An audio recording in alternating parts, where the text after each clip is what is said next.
আসসালামু আলাইকুম ওয়া রাহমাতুল্লাহ।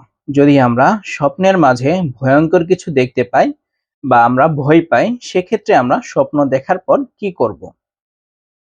এক্ষেত্রে করণীয় হচ্ছে আমরা যখন স্বপ্নটি দেখার পর জাগ্রত হব, তখন আমাদের বাম সাইডে আমরা ৩ বার থুথু নিক্ষেপ করব এবং আউযু বিল্লাহি মিনাশ শাইতানির রাজিম এই দোয়াটি পড়ব এবং আল্লাহ তাআলার কাছে আমরা ইস্তেগফার করতে থাকব।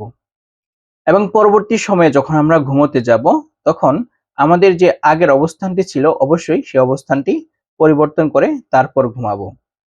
এরপরেও যদি কেউ ভয়ঙ্করভাবে ভয় পায়, তাহলে তার জন্য করণীয় হচ্ছে তৎক্ষণাৎ অজু করে ২ রাকাত নফল নামাজ পড়ে নেওয়া। এবং সে যে ভয়ঙ্কর স্বপ্নটি দেখতে পাবে, এই স্বপ্নে সে কারো কাছে ব্যাখ্যা করবে না বা কারো কাছে বলবেও না, একমাত্র বুজুর্গ লোক ছাড়া। এর পরবর্তীতে হচ্ছে যদি আমরা ভালো কোনো স্বপ্ন দেখতে পাই, তাহলে আমাদের করণীয় হচ্ছে স্বপ্ন থেকে যখন আমরা জাগ্রত হব, তখন আল্লাহ তাআলার নিকট আমরা শুকরিয়া আদায় করব এবং আমরা চাইলে এই স্বপ্নটি আমাদের কাছের লোকদের কাছে বলতেও পারি। তবে সবচেয়ে ভালো বা সবচেয়ে উত্তম কাজ হচ্ছে কোনো বুজুর্গ লোকদের কাছে আমাদের স্বপ্নগুলোকে ব্যাখ্যা করা।